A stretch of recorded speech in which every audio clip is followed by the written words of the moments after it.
Hey there, folks. Welcome to today's episode of the Strategy and Leadership Podcast. Today, I am joined by Gerald J. Leonard, who is the CEO of Turnberry Premier. Gerald, how are you today? Good, Anthony. How are you? Great to be here. I'm excited to chat with you. I was very excited, looking at all the stuff that you put out, both professionally and personally. And so I'm really looking forward to chatting. So as a means of introduction, can you tell our listeners a little bit about you, what keeps you busy, and, what excites you most about life these days?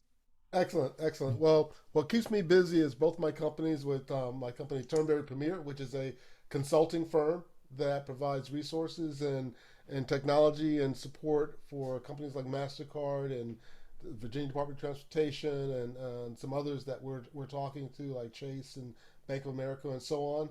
And then writing a lot of articles.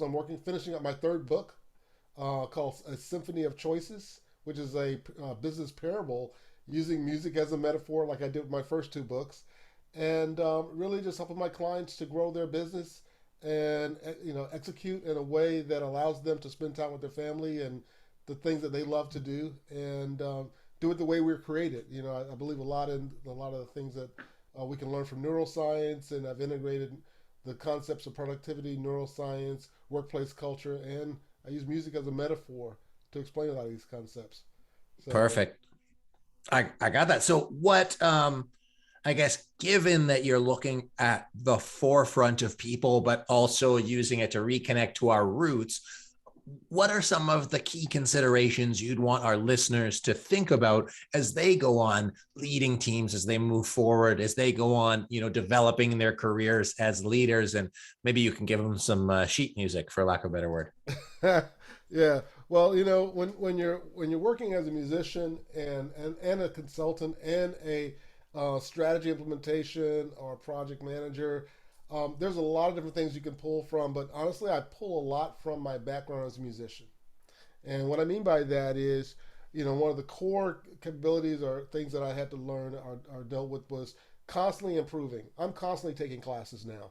I'm taking some programs with on Corsica with the Wharton School on fintech. I've learned, spent some time learning about AI and blockchain and some of the latest technologies and where things are going. So as I'm building out my own company's strategy, I can really have a good understanding of what's coming up and then how things are being played. And because a lot of operational work is being automated, the main work that's going to be happening in most organizations today will be productivity or project management work. Hmm. It's getting projects done. And so, really, getting your arms around productivity and project management, program and portfolio management, and how to, really embrace your strategy, share that strategy, create a culture of execution within the organization. All of those are critical skills right now and things that I'm constantly working on, reading about, learning about, and writing about. Yeah, very cool. I mean, that's why they call it a consulting practice or a doctor's practice, because you don't ever get it completely right. So you Right, you always got to have keep to prove. practicing. Absolutely. So Exactly. I think a lot of people understand kind of the core of project management, and God knows I talk a lot about strategy, but what we Yeah. don't talk too much is about portfolio management. And so I'd be interested in your perspective on the parallels, but more precisely the kind of interrelated nature of how human beings make decisions and think, and the overall act of portfolio management, either within one's company, one's organization, or one's team. Okay, I'm going to make it really simple because every day, every family in America or across the world practices portfolio management. You got a job, you get a paycheck, you got a budget, you have dreams. Now, depending on your dreams and depending on your budget and your paycheck determines what you can actually do, right? Because we can have like eight-figure dreams, but if we only have a five-figure paycheck, we have to modify those dreams and decide what are the things that I'm going to be able to do now with the limited resources I have that are going to provide me and my family with the greatest benefit. And that's really all, at the end of the day, that's what portfolio management is. It's saying, where do we want to go with our lives? Where do we want to go with our company? Where do we want to go as a vision of who we want to become? Now, let's look at what we're working with. What do we have? And is there ways that we can increase that? Are there ways that we can decrease expenses? Are there ways that we can streamline things? Do we clip coupons? Do we go to the big block stores? Those are things that families think about every day. And as life would have it, and inflation, pandemics, external things happen, you have to adjust your goals. You have to adjust your strategy. And so at the end of the day, organizations are faced with having a compelling vision and goals and strategies that they want to accomplish. They have a budget that they've been given, or they have money that they're bringing in, and part of that money they're setting aside for constant improvement or R&D, or continually improving how the organization runs. And then they have to decide, where are we going to invest our limited resources? Because unless you are Elon Musk, and even Elon Musk has limited resources because he can't buy every country and do everything that I'm sure that he wants to do.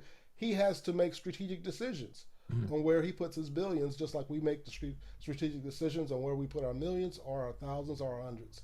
And really, that's portfolio management in a nutshell. And it's really about learning how to use the right and left hemispheres of our brain. Big picture thinking, right?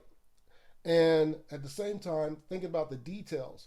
To me, portfolio management is a lot more about big picture thinking and where we're trying to go and how we're trying to get there. And then project management, it's like left brain thinking of, okay, so now how do we get there? What's the strategy? What are the things we're going to have to implement? What are the things we're going to need to make this happen? And can we do it within our budget and within our own capabilities? Or while we're doing that, can we also improve ourselves and take some classes, do this or do that, bring on a partner to help us increase our capabilities to do more? Yeah, And so, in absolutely. a nutshell, that's really what it's all about. And it's happening at the executive level. It happens for multi-billion-dollar companies or $100,000 companies.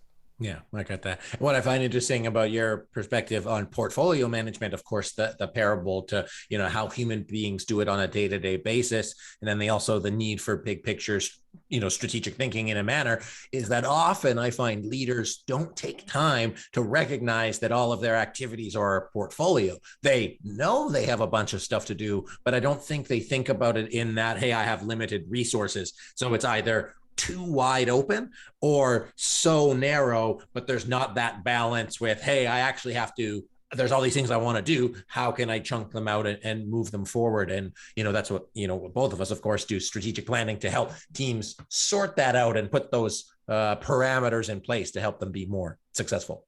Right, exactly. So I'd love to switch gears a little bit, because when we started, you had mentioned, hey, I'm doing all these technology things for these great organizations. And you and I know that the world is changing at a rapid pace. Yep. Without giving anybody's secret sauce away or giving any confidential information, what are companies and organizations that you're seeing? What is on their forefront? What are they thinking about as it relates to technology and transformation? And what are some of the steps that they're taking that might support our listeners in making their own decisions? Right, and I think with all those three technologies, or the different technologies I talked about, are on the forefront of their minds, especially things like AI, right? Artificial intelligence is really on the forefront of automating a lot of standard work, and really looking at how do we regain efficiencies, streamline processes, but also um, take advantage of all of the data that's being collected. Because with all of the computers and all the things that we're doing these days, and the amount of information that's out there, we have more data than we know what to do with.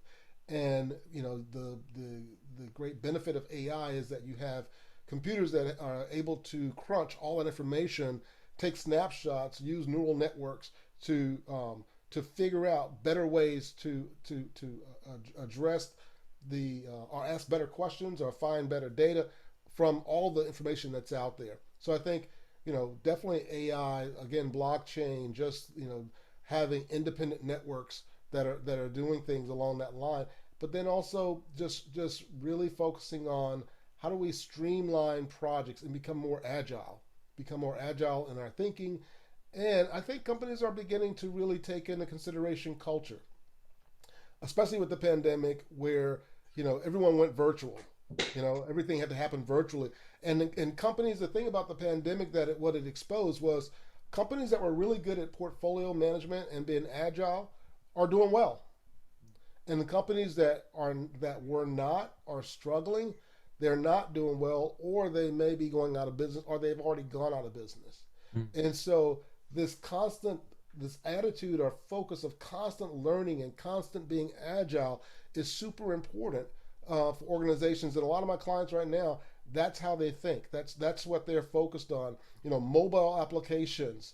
They're looking at the millennials who are, in the next 30 years are going to be inheriting about $45 trillion from all of the money that's being invested from their parents and forefathers, and looking at fintech and just um, um, automated advisory services and things along that line. So they're looking at all these different technologies and looking at how they can position themselves to take advantage of those technologies. And it's interesting with my the work that I've done, especially with my books and a lot of the thought leadership, which is my book Workplace Jazz or Cultures of Bass. And again, I use music as a metaphor because I think even in the music world, and I'm changing topics here a little bit, but it's all connected, is that to even survive during the pandemic and virtual, and when everything went virtual, everyone had to think differently. Everyone had to consider, how do you consume music, or how do you consume technology, or how do you consume things differently. And by learning these skills, learning using music, using technology, it's really about being adaptive and constantly being an avid learner, and having the mindset that you're just every day you're learning something to move the ball forward. And so it becomes really critical to of taking advantage of those technologies, but really keeping a learning and an agile mindset.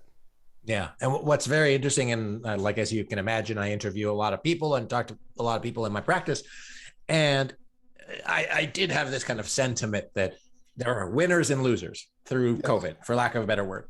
But I had never thought about the root behavior that determined that. As in, there were some restaurants that became more successful and some that went under. There's some businesses that pivoted and some didn't. And I chalked it up to being sort of adaptive, but I didn't think of how the kind of structure, system, processes internally, not just for innovation, although that's part of it, but Right. the ability to have kind of a portfolio mindset of quickly adapting your strategic investments and being able to mobilize the resources to be able to make that happen, like a neurodivergence, for lack of a better standpoint or wording, within an organization, like being fluid enough to be able to Yes. adapt versus being slow and cumbersome. And some slow and cumbersome organizations still had the foresight to be able to say, okay, we can't be slow and cumbersome anymore because that will be the death of us. And that kicked them in the butt. Whereas others, I think,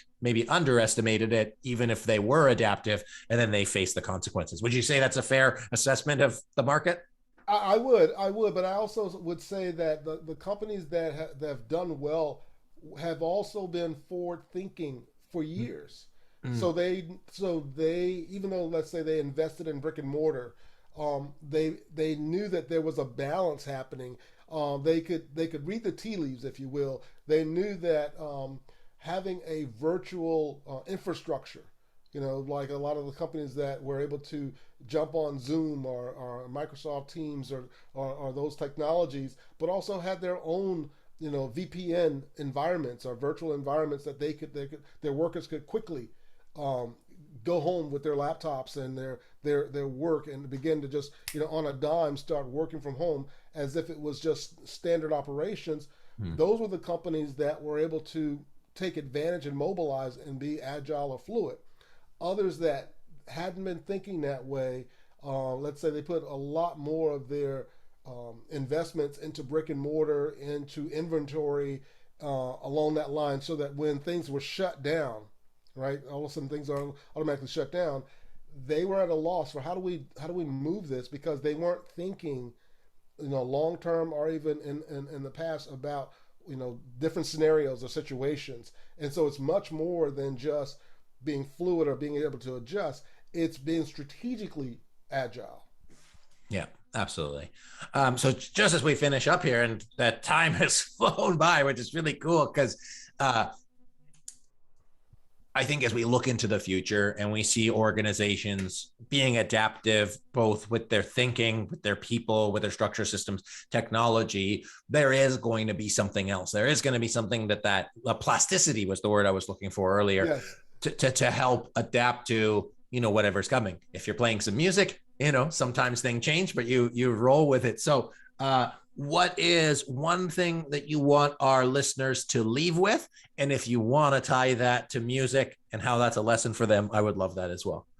I'll share what the topic of my TEDx, and that was practice is the performance.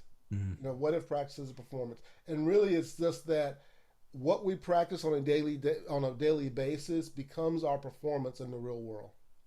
And that for musicians, we spend 95% of our times practicing, and really only even at the top of the game, most professional musicians only spend about 5% of their time actually in front of an audience on stage somewhere performing. And so it's learning to think about the small things and the details, and really focused on falling in love with that practicing and that concept that moves you forward more than just thinking about the big wins or the big ahas or the big deal. It's the little things that we do on a day-to-day basis that makes the difference and moves the needle in our organizations and for ourselves. Gerald, I love that. That's so cool. And I think it's just a great way to wake up and start the day and say, hey, are we practice like we're playing? And, game time, game shots. Oh, I'm a sports guy, so I'll use a lot. Joe, where can people connect with you? Where can they see your TEDx talk? They can find me at my website, geraldjleonard.com. And you can find me on LinkedIn as well. If you just, again, search for my name, geraldjleonard.com, Gerald J. Leonard, or at my website, geraldjleonard.com. Perfect. If you didn't get that, folks, the guest, Gerald J. Leonard, and he's the CEO of Turnberry Premier. Gerald, it's been a pleasure chatting with you. Thank you very much for being here, and play on. Thanks. Appreciate it. Folks, I hope you enjoyed today's episode. I hope it inspires you to practice like the performance and do that every day. I think if we can build adaptable organizations from people, technology, systems, everybody will be more robust, and it will make just a better place for all of us. So thank you for listening today. I appreciate it. My name is Anthony Taylor. This has been the Strategy and Leadership Podcast, and I'll see you next time.